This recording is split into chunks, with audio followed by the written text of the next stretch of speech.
السلام علیکم ورحمۃ اللہ وبرکاتہ۔ آج کی کلاس حذف کے بارے میں ہے۔ حذف کیا ہوتا ہے؟ حمزہ کا ٹرم ہے، ٹھیک ہے۔ حذف جو ہوتا ہے وہ حمزہ سے ریلیٹڈ ٹرم ہوتا ہے۔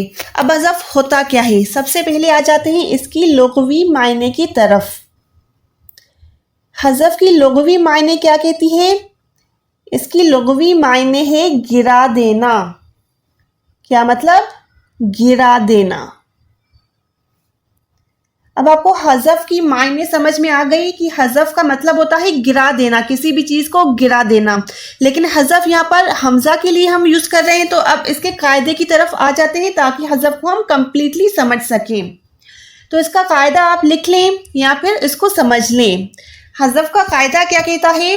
اگر کسی کلمے کے اندر دو حمزہ ایسے جمع ہوں کہ پہلا والا حمزہ قطعی مفتوح اور دوسرا حمزہ وصلی مذکور ہو، تو دوسرے جو حمزہ ہے اس کو ہم حذف کر کے پڑھیں گے، تو دوسرے کو ہم حذف کریں گے۔ کچھ سمجھ آیا اس بات سے؟ اگر سمجھ نہ آئے تو میں اگین ایک بار آپ کو بتا دوں کہ حمزہ قطعی مفتوح ہوتا کیا ہے۔ یہاں پر قاعدے میں کیا ہو رہا ہے؟ پہلے حمزہ کی ہم بات کر رہے ہیں۔ حمزہ وہ کون سا ہونا چاہیے؟ قطعی مفتوح۔ حمزہ قطعی تو ہم نے ڈیٹیل میں کلاس پڑھی ہوئی ہے کہ حمزہ قطعی ہوتا کیا ہے، تو اگر وہ آپ نے ابھی تک کلاس نہیں دیکھی ہے تو آئی بٹن پہ شو ہو رہی ہوگی، آپ وہ کلاس لے کے آئیں، ٹھیک ہے، حمزہ قطعی کی کلاس۔ اس کے علاوہ اگر ہم مفتوح کی بات کر لیں تو مفتوح ہم کہتے ہیں جس بھی حروف پہ زبر ہوتی ہے اس حروف کو ہم کہیں گے مفتوح۔ مفتوح مطلب فتح سے نکلا ہے۔ فتح جو ہے زبر کو ہم فتح بھی کہتے ہیں، ٹھیک ہے۔ الف فتح ا یا الف زبر ا، بات ایک ہی ہے۔ تو جس حروف پہ زبر ہوتی ہے اس حروف کو ہم کہتے ہیں یہ مفتوح ہے۔ مفتوح یعنی یہ زبر والا حروف ہے۔ تو یہاں پر حمزہ کون سا ہے؟ مفتوح ہے، ٹھیک ہے۔ ایک پوائنٹ آپ کو یہ سمجھ آ گئی کہ اگر کسی کلمے کے اندر دو حمزہ ایسے جمع ہوں جن میں سے پہلا کون سا ہو؟ حمزہ قطعی مفتوح۔ قطعی یعنی اگر میں آپ کو تھوڑا سا یہاں پر بتا دوں، جس بھی حروف پہ کوئی بھی نشانی ہوتی ہے یعنی خالی الف نہیں ہوتا، ٹھیک ہے نا۔ حمزہ قطعی جو ہوتا ہے وہ ہمیشہ زبر زیر پیش یا ساکن کے ساتھ آتا ہے، وہ کبھی بھی خالی نہیں ہوتا۔ تو یہاں پر کون سی نشانی آنی چاہیے؟ مفتوح ہونا چاہیے، یعنی زبر والا ہونا چاہیے۔ یہ ہو گئی پہلی پوائنٹ۔ اس کے بعد دوسرے حمزہ کے بارے میں کیا ہوتا ہے؟ دوسرا حمزہ وصلی مذکور ہو۔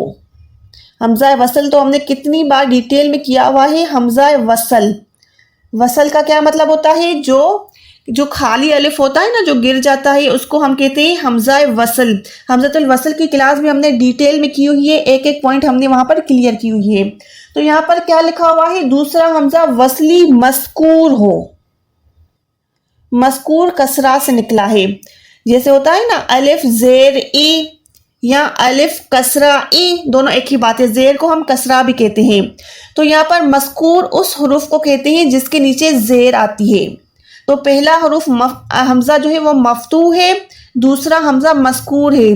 پہلا والا حمزہ قطعی تھا یعنی ہمیشہ نشانی کے ساتھ آنے والا، اب دوسرا والا حمزہ جو ہے مذکور ہے، دیٹ مینس وصل ہے، یعنی وصل والی کنڈیشن اس حمزہ پہ لازمی اپلائی ہوتی ہے۔ حمزہ الوصل کی کون سی کنڈیشنز ہوتی ہیں وہ ہم نے کلیئر پہلے ہی ڈیٹیل میں کی ہوئی ہیں۔ اچھا جی، اب چلتے ہیں، اس قاعدے کو سمجھنے کے لیے ایگزامپلس کا ہونا لازمی ہے۔ تو ہم قرآن پاک میں سے کوئی ایگزامپل لے لیتے ہیں۔ سورہ سبا کی 8ویں آیت کو دیکھ لیں۔ آپ کے اسکرین کے سامنے کون سی آیت آ رہی ہے؟ سورہ سبا کی نمبر 8 آیت، ٹھیک ہے۔ اس میں کیا لکھا ہوا ہے؟ افترا علی اللہ کذبا ام بہ جنہ۔ افترا، اس میں سے ہم اگر افترا کو نکال لیں، افترا، میں بار بار کہہ رہی ہوں حمزۃ الوصل کی کلاس لازمی لے کے آئیے تاکہ آپ کو یہ سمجھ آ جائے کہ یہاں پر کون سے قاعدے اپلائی ہو رہے ہیں۔ اچھا، جن کو حمزۃ الوصل کے بارے میں پہلے سے پتا ہے وہ کہیں گے کہ یہاں پر تھرڈ لیٹر پہ اگر زبر ہے تو یہاں پر زبر کیوں ہے؟ یہاں پر تو زیر ہونی چاہیے، کیونکہ حمزۃ الوصل کا قاعدہ کیا کہتا ہے کہ تھرڈ لیٹر پہ اگر زبر یا زیر ہوگی تو الف پہ ہمیشہ زیر آئے گی، لیکن یہاں پر زبر ہے۔ اگر یہاں پر زبر ہے تو یہ حمزۃ الوصل نہیں ہوا، یہ حمزۃ القطعی ہو گیا۔ اب یہاں پر حمزۃ القطعی کیسے آیا میں آپ کو ابھی بتاتی ہوں۔ اصل میں جو قرآن میں یہ حروف ہے وہ ایسے ہے، افترا۔ اگر آپ اس پہ تھوڑا سا فوکس کریں، افترا، یہاں پر دیکھیں دو حمزہ ایک ساتھ ہیں، قاعدے کی پہلی پوائنٹ کیا کہہ رہی تھی کہ قرآن مجید کے اندر دو حمزہ ایک ساتھ جمع ہوں جس میں سے پہلا والا جو حمزہ ہے وہ قطعی مفتوح ہو. مفتوح کا مطلب تھا زبر کے ساتھ, تو یہاں پر دیکھیں زبر ہے اس حمزہ میں. دوسرا کون سا تھا؟ حمزہ وصلی مذکور, اس کے نیچے زیر ہو. اگر ایسے دو جمع ہوں گے تو ہم دوسرا والا حذف کر دیں گے یعنی گرا دیں گے. یہاں پر یہ جو دوسرا والا ہے this one it will be حذف, ٹھیک ہے, یہ جو ہے گر جائے گا. اب یہ اگر گر جائے گا تو ہم ڈائریکٹ کیسے لکھیں گے؟ اس کو ہم افطرا نہیں پڑھیں گے بلکہ اس کو ہم پڑھیں گے افطرا. تو یہاں پر بیسیکلی یہ جو یہ والا ہے دس ون, یہ حمزہ قطعی مفتوح بچ گیا, حمزۃ الوصل جو ہے درمیان سے گر گیا, حذف ہو گیا, ختم ہو گیا. تو یہ ہو گیا حذف کا قاعدہ جو یہاں پر اپلائی ہو رہا ہے.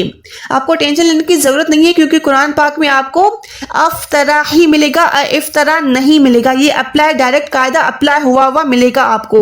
لیکن آپ کا جاننا کیوں ضروری تھا؟ کیونکہ یہاں پر تھرڈ لیٹر پہ زبر ہے تو کافی لوگوں کو کنفیوژن ہوتی ہے کہ یہاں پر زبر کیوں آئی. اگر ہم کوئی اور ایگزامپل لے لیں, ایک اور ایگزامپل ہم لے لیتے ہیں قرآن مجید کی سورۃ صاد سے, ٹھیک ہے, سورۃ صاد آیت نمبر 75 سے. اس میں ایک حرف ہوتا ہے استکبرت, استکبرت.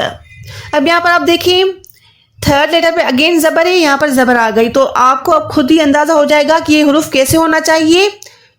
اس تکبرت, ٹھیک ہے, استکبرت. اب اس پہ آپ فوکس کریں, اس یہ ہے حمزہ قطعی مفتوح, دس ون از حمزہ وصلی مذکور. تو ہم نے یہاں پر کیا کیا؟ حذف کا قاعدہ اپلائی کر کے اس بیچ والے کو ہم نے گرا دیا, استکبرت ہم نے کر دیا. ایسے ہی قرآن مجید کے اندر کافی اور جگہوں پہ یہ قاعدہ اپلائی ہوا ہے, جیسے اطلع, ٹھیک ہے, اطلع ہے تو وہ اطلع کے بدلے اطلع ہے, لیکن قرآن مجید کے اندر اطلع ڈائریکٹ اپلائی کیا ہوا ہے. ویسے ہی ایک اور جگہ ہے اصطفیٰ, تو بیسیکلی اصطفیٰ نہیں ہے, اصطفیٰ ہے, لیکن قرآن مجید کے اندر یہ قاعدہ حذف کا اپلائی ہوا ہے, دیٹس وائی اس کو ہم نے اصطفیٰ پڑھنا ہے. آئی ہوپ کہ آپ کو حذف بھی کلیئر ہو گیا ہوگا کہ حذف کا مطلب ہوتا ہے گرا دینا. جہاں پر یہ قاعدہ اپلائی ہوگا وہاں پر یہ حذف گر جائے گا, یہ الف گر جائے گا. چلیں جی, اپنا بہت سارا خیال رکھیے گا, ملتے ہیں اگلی ویڈیو میں, تب تک کے لیے اللہ حافظ.